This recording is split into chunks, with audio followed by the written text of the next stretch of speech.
What is up, weather enthusiasts? I'm your host, Pat's Path Predictor. Let's get right into the weather. Alright, so here's the situation we have for you, ladies and gentlemen. We have quite a bit more to discuss with you today as more and more models continue to come in, and that southward trend continues for much of the Atlantic, folks, and that's putting more people in the line of fire, and especially the European 0Z. We're definitely going to be taking a look at that today as well, and we're going to go ahead and talk about all of it right here. So let's go ahead and dive right into it. So starting off for you guys right here, we have this area of interest right here, currently 4080 as of right now, but we have a lot to discuss with this right here. There's a lot bigger of a discussion for this as well. So let's go ahead and talk about it and read the discussion.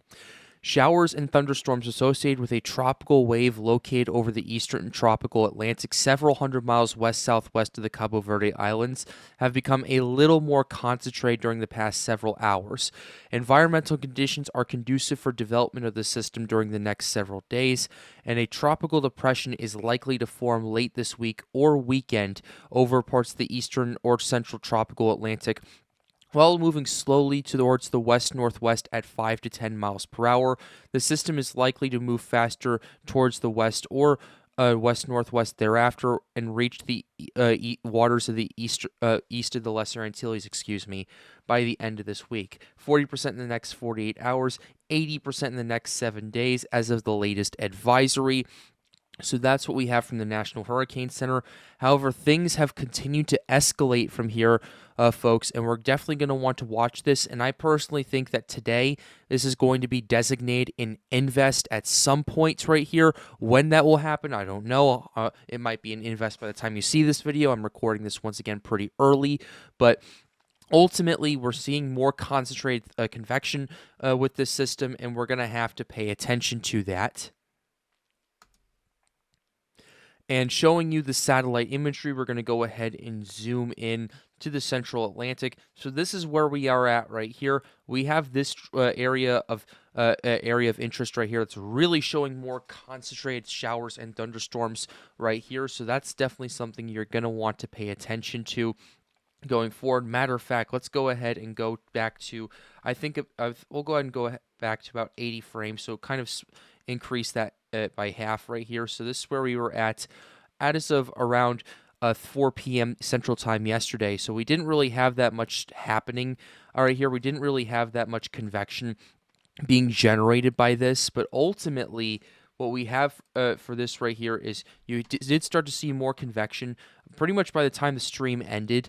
I would say last night you started to see that, and then things really got a bit more concentrated over the next several days. So we're going to have to pay, not several days, next several hours. So we're going to want to watch out for that as well. By the time we got to 6Z right here, it's a lot better organized. And you're starting to see that more and more across much of this invest right here. And you're going to want to pay attention to that as well. I think this will get designated in invest if that convection hold.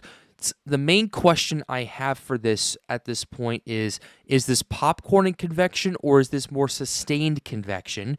Because if it's popcorning convection where it flares up for a few hours and then starts to decrease, that would be a completely different story. I wouldn't be too worried about that. We could go on our merry way. But if it's more sustained convection, where it kind of sustains itself longer and for a longer period of time, you're going to have an issue where this system could potentially develop earlier than expected. That would be pretty interesting to take a look at right there. That would be pretty interesting to see if that happened right there, and that'd be another factor to watch out for as well. But moving this back to 30 frames, we'll go ahead and show you the water vapor imagery. And as you can see, water vapor imagery continues to be pretty interesting. Where it's moving through is going to be moving into a pretty moist environment right now. There might be a little bit of dry air to the north of it right here, but the main kind of area of vorticity is concentrated in the southwestern portion of this AOI right now, where all that convection is. It's mainly concentrated in this big blob of convection. at this current point in time. So that's something to keep an eye on as well. And a lot of the models are picking up on it kind of being organizing further to the southwest because that's where that main vorticity area is on ASCAT as well as on other observations. You can even see it on satellite, as I've seen right here. You're definitely seeing a bit of an increase of rotation with this as well. So you're going to want to watch out for this, and it's going to mainly stay in this moist environment for the pretty much all the way until it gets towards the Lesser Antilles. So you're going to want to pay attention to that as well. I know I keep saying that like a broken record, but it's kind of true the more you say it right here. And going to true color imagery, this is the main kicker I've been paying attention to. I want to go ahead and go back to 30 frames just to see show you this. The main kicker I'm looking at is, okay, all this convection developed during the nighttime, is it going to sustain itself throughout the day, or is it going to start to fizzle out? Because for those of you who do not know, convection in the tropics generally does a lot better during the nights and during the evenings, and the reason for that is because the sun is not there. It's not there to kind of bring in radiation to kind of cap the cloud tops, I would say, because normally what you would have is during the day you'd have the sun bringing in heat. It would kind of keep the cloud tops at bay, and you wouldn't see as much convection generally. But at night the sun is not there, and the cloud tops get quite a bit colder, and you get more convection from that as a result. So that's something you're going to want to watch as well. And I want to see how this will ultimately perform throughout the morning right here, and we'll and because if we still see all this convection right here by the afternoon, then we'll have a situation where we go, okay, this system's definitely organizing a lot more. We're going to want to pay attention to that as well. And I know we talked about this on stream. There is this upper level trough right here. There is this upper level low that's currently over here around 25 degrees to the north right here. And I know we got some questions in chat as well as some questions in the call regarding if this is going to impact anything or not. I've said it won't, and I still stand by that, mainly because of how far south this system actually is. It's really not going to bring that much of an effect to that as well because of its proximity, and because this is expected to kind of move out of the area as more so in the next few days. And as long as the system stays kind of on this trajectory that we'll show you in the models, it shouldn't have much of a problem. It might see a little shear, but not really or as much as you would think with these systems. So that's something to consider as well. But ultimately, we're looking at a more intense convection, more organized area of interest that could be designated in Invest today. So that is kind of the biggest hot news that we have for you in this video right now, until I get to the models, because this is the other hot news that we have for you guys coming on the desk right here. The models continue to shift further and further and further and further to the south. It's not a situation where, oh, it's just shifting one over time. No, it's been a consistent trend. And the European has shifted even further to the south in the 12Z, and things are about to get hairy, and I'll go ahead and show you that. So here's what you have with the European. We'll show you the operational first, and then the ensembles, just to give you a general gist as to what they're thinking as well. But here's your European model. This system remains pretty broad in organization for the next, I'd say, 48 hours or so before things start to tighten up just a little bit.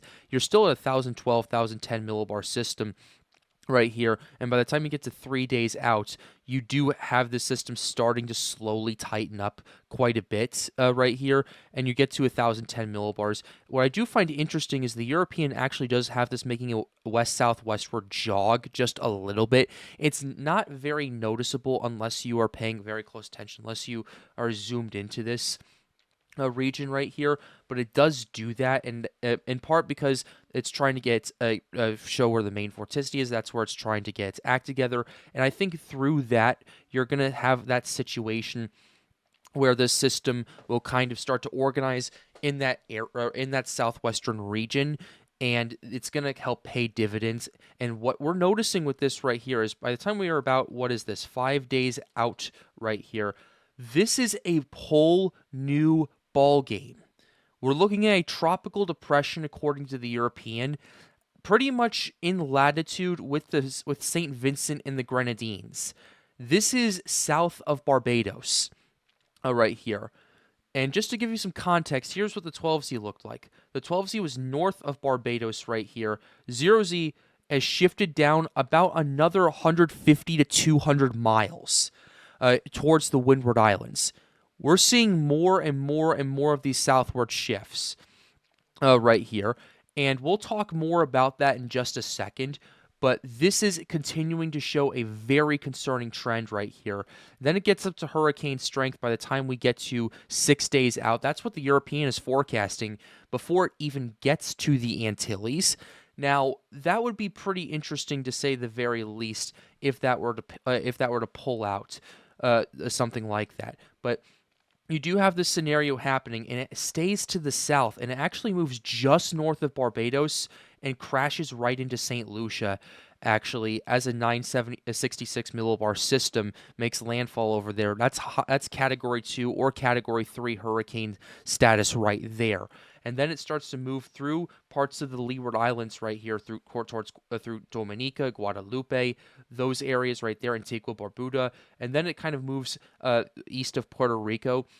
Right here, and then as we start to notice, we do notice the ridge starting to build up a bit more over parts of the Atlantic, and it drives the system further to the west towards the Bahamas and potentially puts Florida in the line of fire. Keep in mind, by the time it gets to the United States, we're still 2 weeks out, so these model runs are very unreliable, but still a very concerning trend we are noticing right here, because this is putting more people in the line of fire. This is kind of raising a lot of alarm bells right here. And matter of fact, let's go ahead and show you what this was compared to the 12Z. The 12Z, night and day. This is a massive shift to the south compared to the 12Z, a massive shift to the southwest by hundreds of miles by 15 days out. Now, keep in mind, you got to take this with a grain of salt. We'll keep you updated on it here on the Pat's Path Predictor channel because it's so far out. But still, the fact that you're still seeing this southward trajectory and this southward shifts is pretty interesting. And another thing I do want to take a quick gander at, I want to take a look at the 500 millibar height anomalies because I want to explain to you why we're seeing this southward shift. Part of it is because you have a pretty strong ridge over here in parts of the Atlantic, but you also have this trough that's kind of starting to pull on it a little bit. Okay, the European actually is forecasting forecasting the trough to kind of weaken and dissipate in the next week or so. And then you have stronger ridging all across the Atlantic, pretty much going all the way to the United States right there. So that's why we're seeing that. We're seeing the ridging on the models weaken more and more and more, and that's part of the reason why we're seeing a southward shift in the models, in part because you have a stronger ridge than anticipated and a weaker trough than anticipated, and that puts the Lesser Antilles, that puts some of the Greater Antilles, and that puts now the Bahamas, if it continues to go that far to the west, in the line of fire. So that's your situation that you have right here. And going ahead and taking a look at the ensembles, we'll go ahead and zoom out and we'll show you the 12Z just to give you a general gist. We'll go to 240 hours right here. Let's do that, update that. Here's where we're at 12Z. This is something to pay attention to right here. A lot of the ensembles had it going out to sea, but you still had a bulk of them heading towards the Leeward Islands. Here's where we're at 0Z. Boom. More ensembles heading towards land. In fact, the concentrated area actually makes landfall near St. Lucia, generally where the operational runs are forecasting, and they're a lot stronger when they're doing that because the ridging's going to build up more, and it's going to allow the system to drive further to the west. So this is kind of your lose-lose scenario right here. You're looking at a stronger system, and you're looking at a system that's driving further to the west. So that's two things that you're going to need to watch out for if you're in the Windward Islands, if you're in the Leeward Islands, if you're in Puerto Rico, if you're in the Dominican Republic, especially. Those areas are definitely on notice from the Pat's Path Predictor channel right here on this, and we'll keep you updated on all of those threats. But the European is not the only one that's showing this southward shift. The GFS is also doing that as well. Matter of fact, I know the 0Z was doing that. The 6Z is actually shifting it further to the west as well, but I won't use the 6Z in this because it doesn't use all the observation data both the 0 and 12Z use. But here's what we had with this GFS right here. 0Z GFS further to the south than anticipated. Right here, system according to this stays north of the Lesser Antilles, but this is where we were at 12Z yesterday, kind of a little bit further to the south and a bit further to the west. But we have noticed over the last day or so, the GFS has been caving towards the European run and kind of been more in alignment with that. But as we go way into the long run right here, GFS actually drives this towards the Bahamas and then out to sea right here. Compare that to the 12Z if we go ahead and show you that. 12Z had this heading towards land, so model uncertainty is definitely there. But by and large, we're definitely seeing a scenario where the GFS, especially early on, is caving to the European forecast, and that's something to watch out for. So that's your GFS model right here. Here's the Canadian run as well. Canadian's been pretty interesting, kind of having the system organizing and consolidating, actually strengthening pretty quickly, but moving north of the Lesser Antilles right here, similar to what the GFS is doing. But compare that to the 12Z right here. It's stronger and it's further to the south and west. So those are two things you're going to want to watch out for as well, especially with the rest of these models that are coming in. So that's the Canadian run right here. And lastly, we'll go ahead and show you the Icon run. Icon is kind of not the most likely scenario, and I'll show you why. Because first of all, it has a tropical system developing just after this one right here, which is where we're paying attention. But ultimately, I'm not too concerned about this. I don't like this scenario right here, but the Icon even still has this potentially intensifying into a pretty strong system as it heads towards the Antilles. And compare that to the 12Z, yeah, the shift is considerably further to the west and considerably further to the south. So we're going to need to watch out for that moving forward.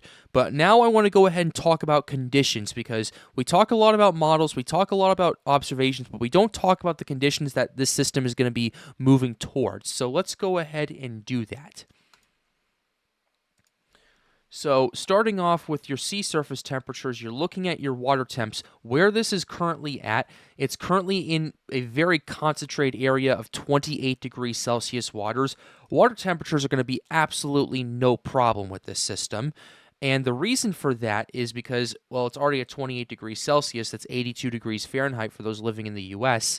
But then as we get towards further towards the west, you're looking at 29 degrees Celsius right here, and you're getting towards your water temperatures, at least in Fahrenheit, in the mid-80s. And if it moves that far to the west, you're looking at 30 degrees Celsius, which is 86 degrees Fahrenheit for those of you living in the United States. So that's a main area of concern that I'm watching. Let's go ahead now and show you the ocean heat content.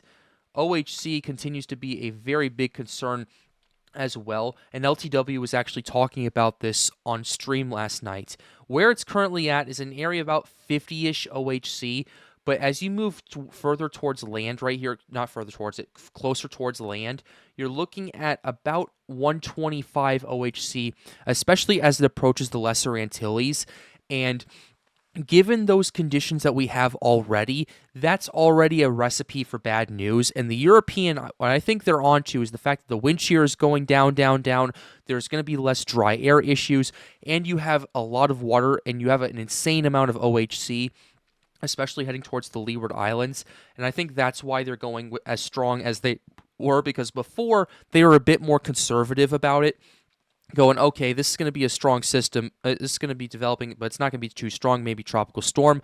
Now they're a lot stronger with their scenarios that they're seeing right here, and that's something you're going to want to watch out for, and we'll keep you updated on it here on the Pat's Path Predictor channel. But with that being said, we're going to go ahead and close the video out right here. I will not be streaming tonight. I'll be unavailable to do that. I will be streaming tomorrow night at 8 p.m. Eastern, 7 p.m. Central, so be sure you stay tuned for that. But in the meantime, be sure to like the video and subscribe to the channel if you are new. The goal, as always, is to get more people engaged with weather. If you'd like to help out, hang out, or ask us some questions, feel free to join the Storms United Discord server. The link to that is in the end screen.